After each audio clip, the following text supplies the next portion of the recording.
শহীদ রাষ্ট্রপতি জিয়াউর রহমান হত্যাকাণ্ডে আলোচিত সাবেক সেনা কর্মকর্তা মোজাফফর হোসেনকে আন্তর্জাতিক অপরাধ ট্রাইব্যুনালে হাজির করা হয়েছে। সকালে সেনাবাহিনীর তত্ত্বাবধানে থাকা সাবেক এই সেনা কর্মকর্তাকে ট্রাইব্যুনালে আনা হয়। এর আগে ট্রাইব্যুনালের চিফ প্রসিকিউটরে করা এক আবেদনের পরিপ্রেক্ষিতে বিচারপতি নজরুল ইসলাম চৌধুরীর নেতৃত্বাধীন আন্তর্জাতিক অপরাধ ট্রাইব্যুনাল ২ মঙ্গলবার তাকে হাজির করার আদেশ দেয়। সেনাবাহিনীর আরেক কর্মকর্তা অবসরপ্রাপ্ত লেফটেন্যান্ট জেনারেল মাসুদ উদ্দিন চৌধুরী মানবতা বিরোধী অপরাধের যে মামলায় কারাগারে আছেন, মুজাফফরকেও সেই মামলায় গ্রেপ্তার দেখানোর আবেদন করা হতে পারে। একই সাথে তাকে জিজ্ঞাসাবাদ করতে পারে ট্রাইব্যুনালের তদন্ত সংস্থা। এমনকি প্রয়োজন হলে মাসুদ উদ্দিন চৌধুরীর সাথে মুজাফফরের সংশ্লিষ্টতা খুঁজতে দুজনকে একত্রে মুখোমুখি জিজ্ঞাসাবাদের কথাও জানান চিফ প্রসিকিউটর। গত 15 জুলাই রাতে রাজধানীর বনানী ডিওএইচএস এর একটি বাড়ি থেকে মুজাফফর হোসেনকে গ্রেপ্তার করে সেনাবাহিনীর কাছে হস্তান্তর করা হয়।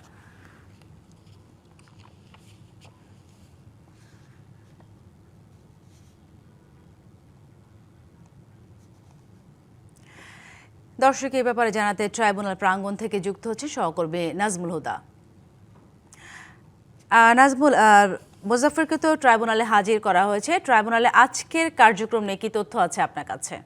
সাথী, আজকে 9:30টার কিছুক্ষণ আগে সাবেক সেনা কর্মকর্তা মুজাফফর হোসেনকে ট্রাইব্যুনালে হাজির করা হয়েছে, অর্থাৎ তাকে প্রোডাকশন ওয়ারেন্ট দিয়ে হাজির করা হয়েছে। আমি একটু দেখাই যে তাকে যে গাড়িটিতে আজকে সকালবেলা আমরা দেখেছি যে সাধারণত মিলিটারির একটি গাড়িতে করে তাকে সকালবেলা আসলে ট্রাইব্যুনালে আনা হয়েছে 9:30টার আগেই, এবং সেখান থেকে তাকে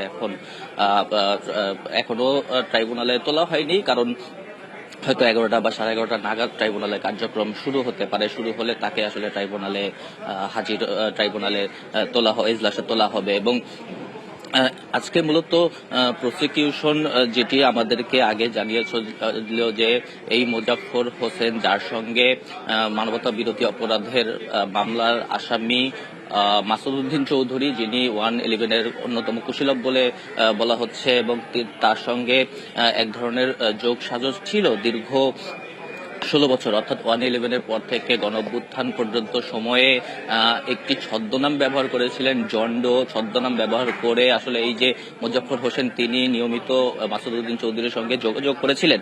অ্যান্টিব্যাকটেরিয়াল ফর্মুলা বাসনকে চকচকে জীবাণুমুক্ত করে আমাদের দেয় গ্লিটার গ্যারান্টি। মাসুদ উদ্দিন চৌধুরী যেহেতু মানবতা বিরোধী অপরাধের মামলায় তিনি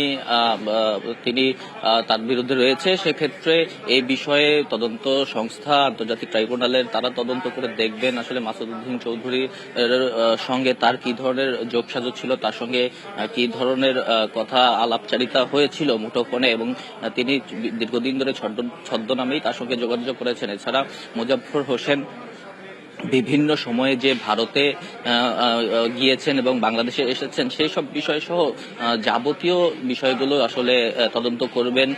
উল্লেখযোগ্য কোনো অভিযোগ নেই তার বিরুদ্ধে, অসংখ্য অভিযোগ রয়েছে, তবে এই আজকে ট্রাইব্যুনাল মূলত তার বিরুদ্ধে সুনির্দিষ্ট কি কি অভিযোগ আসলে রয়েছে সেটি আসলে যাচাই বাছাই করার চেষ্টা করা হবে।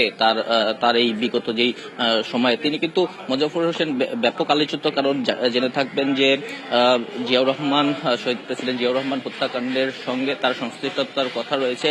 আবার এই বিষয়টি নিয়ে কিন্তু সেনা আইনেও আসলে তার বিচার হবে কিনা সেটিরও কথা বলেছিলেন যে স্বরাষ্ট্রমন্ত্রী কিছুদিন আগে, যে সেনা আইনেও আসলে তার বিচারটা হবে। এক্ষেত্রে ট্রাইব্যুনাল আমাদেরকে এটি জানিয়েছেন যে যদি সেনা আইনে তার বিচার কার্য শেষ হয়ে যায়, সেক্ষেত্রে ট্রাইব্যুনালে যেই বিষয়টি তার যেই বিচারের বিষয়টি সেটি আসলে অটোমেটিক এটি আসলে নিষ্পত্তি হয়ে যাবে। তো এর আগ পর্যন্ত আসলে তার বিরুদ্ধে মানবতা বিরোধী অপরাধে কোনো যোগসাজশ রয়েছে কিনা, সুনির্দিষ্ট কি কি অভিযোগের প্রমাণ আসলে তার বিরুদ্ধে পাওয়া যায় প্রাথমিকভাবে, সেই বিষয়টি আসলে সুনিশ্চিত করার জন্য আসলে তাকে আনা হয়েছে। তো আমরা ট্রাইব্যুনালে যখন তাকে এজলাসে তোলা হবে এবং তাকে এই বিষয়ে জিজ্ঞাসাবাদ করা হবে, এমনকি এমনও হতে পারে যে মাসুদ উদ্দিন চৌধুরী এবং মুজাফফর হোসেনকে একসঙ্গে মুখোমুখি করেও আসলে জিজ্ঞাসা করতে পারে, এবং জিজ্ঞাসার পরে আসলে ট্রাইব্যুনাল জানতে পারবে এবং তাকে গ্রেপ্তারের আবেদনও ট্রাইব্যুনালের কাছে জানাতে পারে প্রসিকিউশন। তো তো এখন পর্যন্ত এই ছিল সর্বশেষ সাথী, এরপরে আরো বিস্তারিত জানাতে পারবো আমরা। জি নিশ্চয়ই, ধন্যবাদ আপনাকে।